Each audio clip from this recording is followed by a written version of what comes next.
Hello, and welcome to Hard Compound, an American take on Formula One. We just finished watching the Mexico Grand Prix.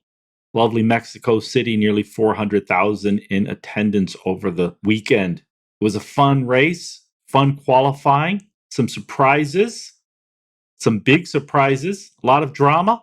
We have a content-rich episode for you all. But first, son, in your new apartment, with very little furniture yet, what are you drinking? Yeah, it was a fun race, fun weekend. I'm sitting here on a box, and today I am drinking White Rascal. It's from Avery Brewing Company in Boulder, Colorado. Nice. So it's a Belgian-style white ale with like orange peel and coriander, I think. So it's a little bit like hoppy, citrusy kind of, but it's pretty tasty, pretty refreshing. It's smooth and crisp. It's very Oh, nice. that sounds nice. That might be the perfect beer. Because it was the Mexico Grand Prix, I chose from the great state of Michigan, Arbor Brewing Company, Cucumber Lime. Ooh. Yeah, we'll give this a shot. It's basically a lager with some cucumber, some lime, and a little sense of adventure. Nice. Yes, a little heavy on the lime, bit more lime than I was expecting, despite the name, but I will finish it. So that was a fun race. At least it was for us fans. It was a bad day for McLaren, a bad day for Valtteri. Why don't you give me your thoughts? Yeah, I mean, pretty much hit the nail on the head there. It was a fun race for most people. It was a fun race for lots of Mexicans, and a really, really poor race for McLaren, Bottas, and overall Mercedes and Mercedes power. It was just rough. I mean, lots of fun, very intriguing, crazy start. You know, we kind of always like to get those fun starts. And Max, you know, coming from P3 on the grid up into first place after turn one, that was pretty exciting stuff. That was. I mean, he was unbelievable this weekend, or at least on Sunday. He just dominated the whole race, which was pretty incredible. Yeah, Max ran a perfect race on Sunday. He was not to be denied. But that start and going into turn one, that was a bold move there. That was a paradigm shift, I think. I think even the rest of the extraordinarily vain Formula One racers were sort of left in awe of what he did on Sunday. I disagree a bit. I don't think it was a terrible weekend for Mercedes. Hamilton Lewis was able to get second place. Valtteri was able to steal a point from Max with the fastest lap, and that 1 point is right now the difference in the constructors. And had you told me at the beginning of the season that anyone, Red Bull or anyone else, would be this close to Mercedes, which has just been so utterly dominant in the turbo hybrid era, I would have been shocked. So kudos to Max, though. Bad day for McLaren. How about Alonso? I am still not sure how he managed to not crash into Bottas. I watched his onboard, and the moment the smoke cleared, there was Valtteri's car, and somehow he didn't slam into it, which was pretty incredible. It was also a great day for the old men. I mean, the top 10 had Lewis Hamilton, Vettel, Kimi Räikkönen, surprisingly, and Alonso. So all the legends managed to make it into the top 10 in Mexico City, along with favorite son Checo Perez getting on the podium. Yeah. When I was watching the race and I saw that onboard from Alonso, instantly I was like, oh, that's a discussion topic for the podcast, because that was just, it was unreal. I mean, you watch that and you're thinking like, there's no way you can react in a way that doesn't like kill Valtteri Bottas. I mean, right. It was just crazy. Right. That was. I mean, that was pretty incredible. And he went on to stay in the top 10, despite that Alpine just sort of chugging along here at the final stages of the 2021 season. You know, I think another thing is, you know, we sort of make fun sometimes of Mexico City. You know, so crowded, so crazy. But the dirty air, Lewis Hamilton got into a bit of trouble there, sort of dissing Perez by saying, "Hey, the Mercedes car is bad if Sergio can, keep up with me." Although I don't think that was quite such a big dig at Sergio, and more at just how hard it is to overtake in Mexico City. Yeah, he's I don't know. I think Hamilton, whenever he does something good, really likes to praise the team and praise himself. But whenever something goes wrong, he seems to refuse to take any sort of blame. I think he ran a pretty rough race. I mean, there's no reason he should land anywhere except for first or second. So, I mean, I guess he did second, but Perez was sort of breathing down his neck the whole time. I don't know. I think Hamilton was fine, but he seemed to sort of shift the blame towards Bottas and the rest of the team rather than sort of shouldering some of that. Yeah, my multi-year criticism of Mercedes, which has the fastest car in Formula One and has since, I think, 2014, since Obama was president. Valtteri Bottas is a fine driver, but he was never and has never challenged Lewis Hamilton, certainly not on race day. That meant Lewis was always going to win all the races, get all the titles. And we never really got to see the sort of competition that we're all seeing and loving this year when Max is taking that Red Bull and taking the fight right to Mercedes. So I just thought it was ironic that being the sort of good second fiddle he is, Valtteri sort of left the gap there for Lewis to take on the on the start. I think Lewis wasn't quite sure what to do, and Max said, "This is all mine. I'm taking the start. I'm taking this race." So I think Valtteri, as the second fiddle, sort of came back to bite them this time. Yeah, it seemed just utterly ridiculous, the start from Mercedes. Because first of all, Hamilton should, I mean, he was P2. He should get to the first turn before basically anybody other than Bottas, which he didn't. And then like Bottas, I don't know what was happening there, but he basically just decided like, yeah, here you go, Lewis. I'm gonna let you just sort of go through and I'm gonna meander along. And Max was like, well, I'm not taking any of that shit, so I'm just gonna go around both of you. Right. It was just so ridiculous from Mercedes. I don't know what the plan was, but it clearly didn't work out for them. Yeah, I think despite this screw up by Mercedes there, Max is just putting on a clinic this year. Really, it's driving we haven't seen since early days of Hamilton, when Alonso had a good car, when Felipe Massa had a good car. It really is. We're seeing something special this year, not just because it's such a close race, but just dominant driving in the non-dominant car by Max Verstappen. And I don't want to undersell the Red Bull car. It's certainly competitive, but I still don't think anyone has a car like Mercedes. And what Max is doing is just phenomenal. Which I think leads me to my next segment, which is driver ratings. I like to start doing this after each race. Is let's go through and list out who we think was the best driver, the second best, the worst driver. It was your idea to sort of run through this like qualifying. So we'll go from 20 to 16, 15 to 11, 10 to 5, 5 to 1. So why don't you give me your bottom five? We'll start with you. Okay, my bottom five. It might shock you, it might shock a lot of people, but here goes. So, starting from 20 to 16, I have Ricardo, Bottas, Mazepin, Latifi, Schumacher. Wow. I mean, it was just, I think the chaos at the start of the race was 100% Ricardo and Bottas's fault. Like those two combined to screw everybody's race. And they screwed themselves in the process. They both had competitive cars and basically blew it. And I think, those two should do better in their cars.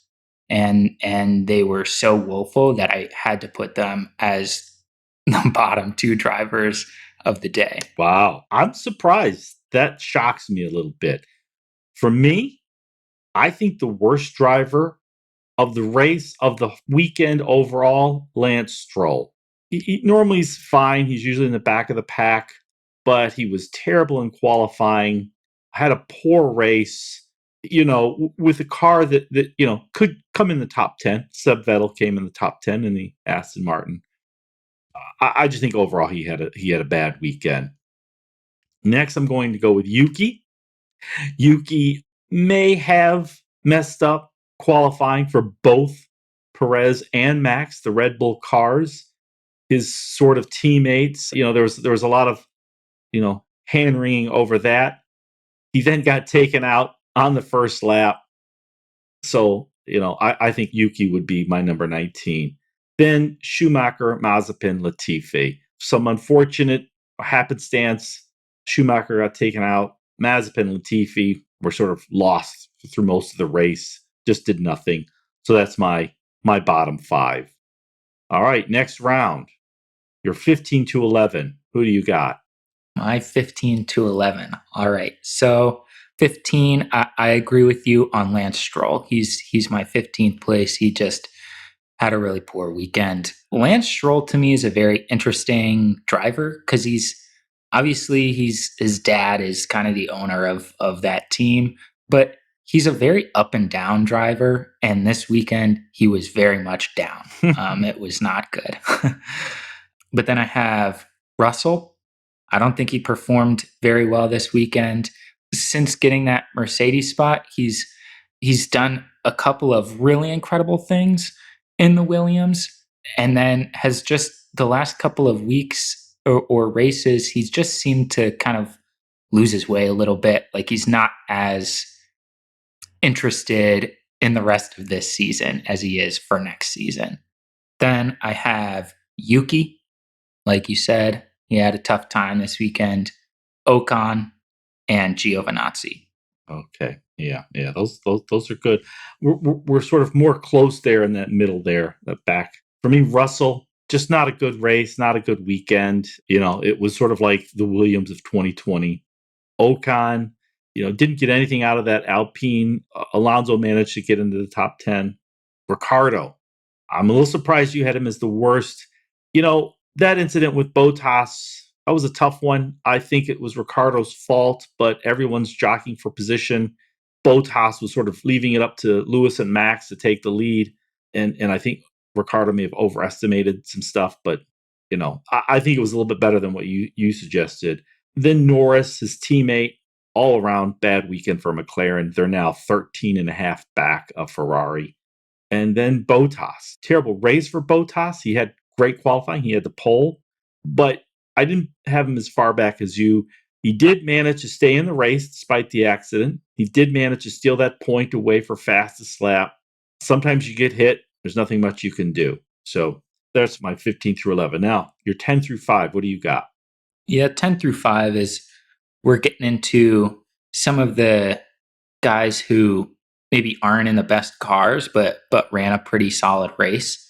So for me, a 10 was Norris. I mean, I don't think he had an exceptional race, but he was fairly solid and competent on Sunday. I think he did a pretty solid job there.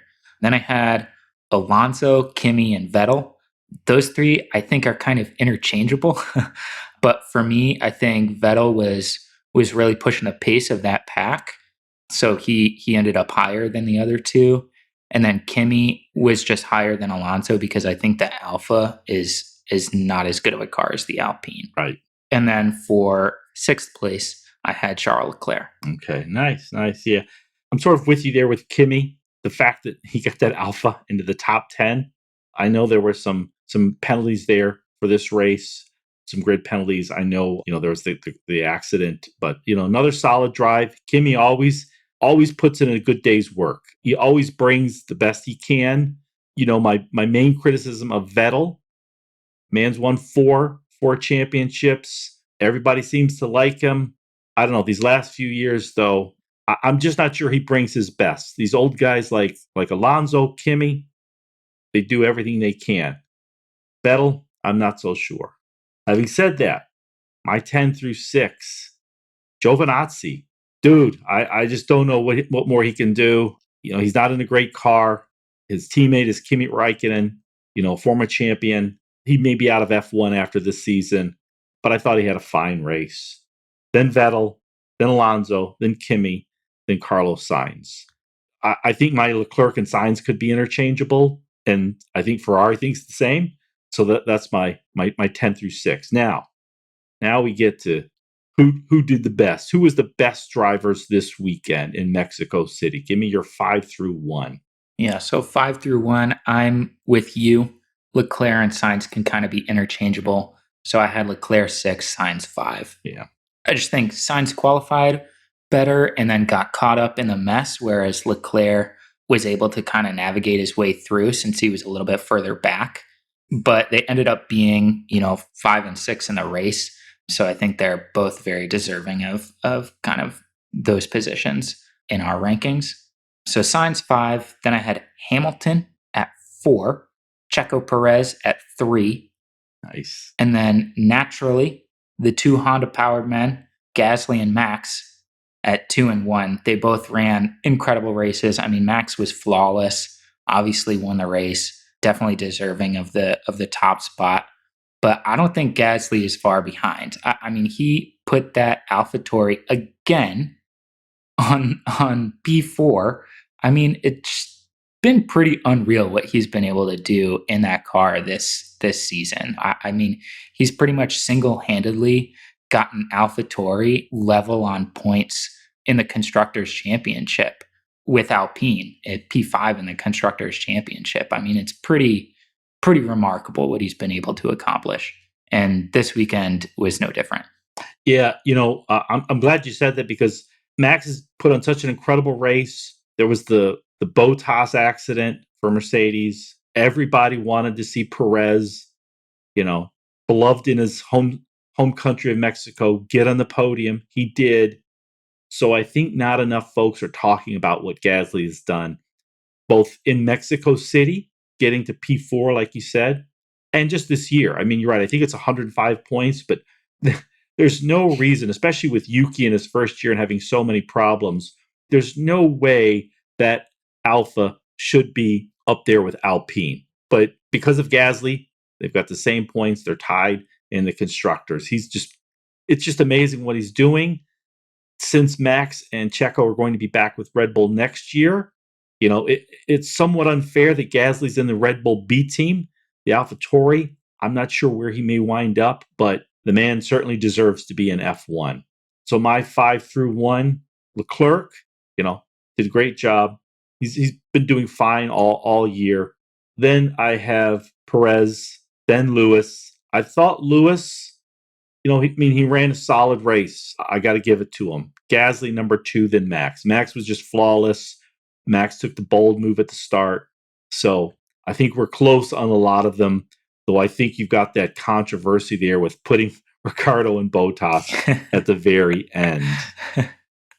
I told you it would shock you a little bit, but I just think, I mean, they're better drivers than that, and they kind of made the whole race a little bit screwy. They turned it on its end. So yeah. I just felt, putting them back there wasn't a crazy thing to do.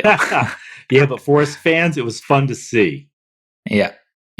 Okay, so the next segment, the virtual podium. So once again, was a bit of a Tex-Mex when we had Max, then Lewis, then Perez, 1, 2, 3 in Mexico City, just like in Austin, I believe. And I like to give out awards or recognition to folks who aren't the drivers. I know you do too. So I want to do the virtual podium segment. For me, I got to go first with Mexico. They put on a great race. It was great weather. The fans were boisterous, and there were 370,000 of them over the long weekend, which was just great to see. I think next for me has to be Sergio Perez's dad, beaming the whole time. there on the grid, got to see his son, first ever Mexican driver in F1 to lead a lap in Mexico City and to make it on the podium. I think then I got to go with the Red Bull crew. Mercedes beat them in qualifying, but otherwise, I thought Red Bull, the team, was flawless on Sunday when it mattered. What about you? Who are your top three, your virtual podium one, two, three? Yeah, I really like yours. Definitely worth a virtual podium or a helmet sticker, as we like to call them. But my first one is the art. I think the art surrounding the Mexico Grand Prix and then the art on the track I thought was pretty Right. cool. It was so like vibrant, very colorful. It's like an Aztec, I don't know, god or something. It was pretty awesome to see every time they came around the last couple of corners.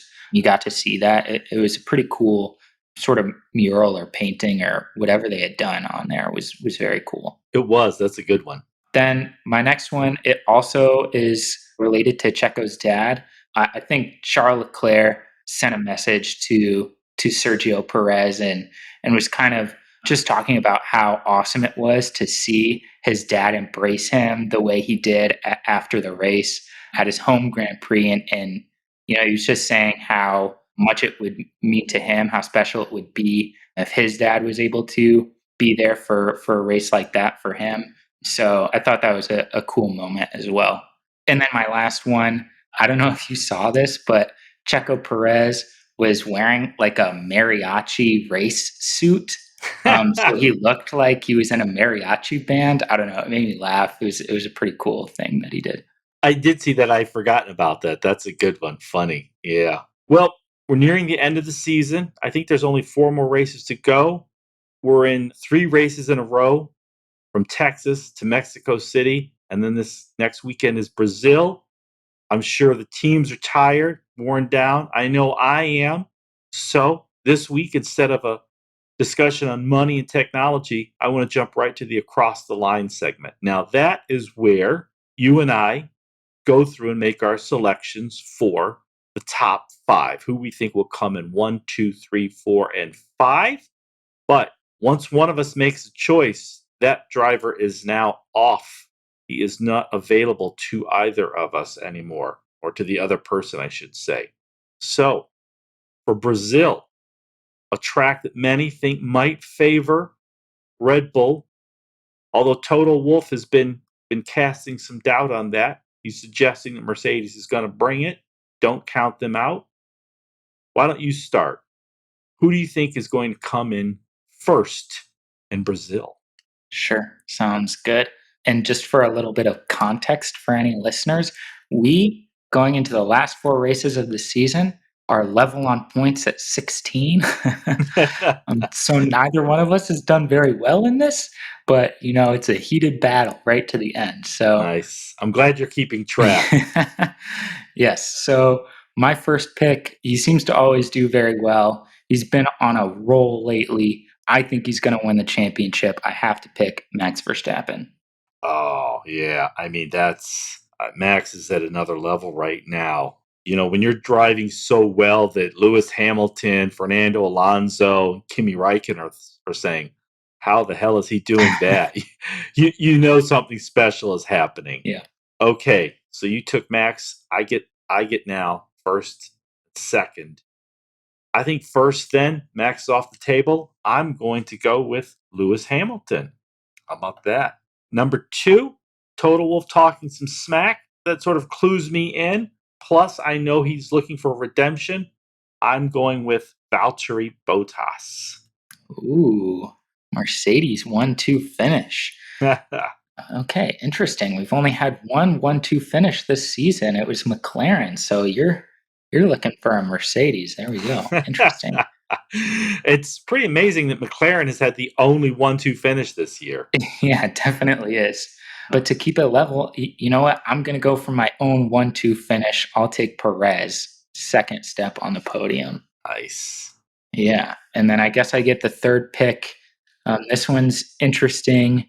I think we talked about him a little bit earlier. You can't discount Pierre Gasly, I'm going to say he gets a podium in Brazil. Nice. Yeah. I don't think that's going to happen, but I know Lewis and Valtteri are off the table. That would be great to see. He's certainly done everything asked of him. My third and fourth picks. These are tough. These are tough. Ferrari had a good weekend. I think they're going to continue that. I'm going to go with Charles Leclerc at number 3. Nice. And in number 4, I think redemption is the theme in the Catholic state of Brazil. I'm going to go with Ricardo. All right, both solid picks. I think they're both very capable of doing that. So we'll see. That would be a cool way to finish in Brazil. I think, I'm going to get a little bit wild here just for kicks. And like you said, redemption is the theme. I'm going to go 4 Honda powered cars in a row. I'm taking Yuki Tsunoda Wow. at 4. That would be amazing. It just kills me that Honda's pulling out of F1. I know. They finally get an engine that can really compete here. That would be amazing, though. I would love to see something like that. Yeah, would be very cool. So Max, Perez, Gasly, Yuki. What about your number 5 pick? My number 5, that's an interesting question. I think, we had some fierce competition among the old men this weekend. I think we're going to have some more next weekend. I am going to take Seb Vettel in the 5 spot. Nice. That's a solid pick in the Aston Martin. These are good. These are good. My number 5, I think, as redemption has been the theme. Norris had a bad race last week. Not a great race, but he seems to have lost a step, lost a gear, maybe I should say. I think I'm going to go with another Ferrari, Carlos Sainz. Ooh, Yeah, interesting. so you have Max, Perez, Gasly, Yuki, and Vettel. I've got Hamilton, Bottas, Leclerc, Ricardo, and Sainz. So we shall see. Tell me, any crazy prediction for Brazil? Oh, that's a good question. Brazil should be a fun race. Should be pretty wild, pretty exciting. I don't know if I have a crazy prediction. I think my last one was that we would flip flop, that by the end of the season, Red Bull would be on top of Mercedes as a constructor and Ferrari would be on top of McLaren as a constructor. It's kind of still looking that way, and I think I'm going to continue going that way. But I have a very crazy prediction for the next several years, and that is that Max Verstappen is going to win this season's world championship, and he's going to be the reigning world champion for at least the next 4 years. Wow. Wow. That would be amazing because starting next year, the cars really become much more equitable, much more, becomes much more about the driver. Yeah. I think he's been just incredible, though. He's on a tear. I can't imagine him. I mean, in the form he is in right now, he's just far and away the best driver. It would be pretty amazing if somebody was able to take him down on sort of pure driving ability. Yeah. So here's my crazy prediction then. We did not discuss this ahead of time. Max Verstappen will get COVID and miss 2 races this year and lose the championship. Oh, that's a terrible one. That would be awful. That would be so disappointing. That would be so terrible. Anticlimactic. It would be. I hate that I even thought it. Last week's crazy prediction from me was that these sort of 3 races in a row, they're already hard enough on the crew. And in particular, these 3 races, because most of the crews are based in Europe. They went to the US, then back home, then to Mexico, back home, now Brazil. And I thought that we were going to see one or many big screw ups by the pit crews. We did not. I was wrong. There were a few pit stops that I think were slow and a bit lumbering, but I was wrong. I certainly hope I'm wrong about my max prediction for next week and the rest of the season, but we'll see. Well, this was a great discussion, son. I want to thank you. I'm looking forward to you getting some furniture in your apartment. All right. And I want to thank all our listeners for listening to the world's most beloved father and son F1 podcast. And we are Lights Out. Awesome. See ya. Thanks for listening.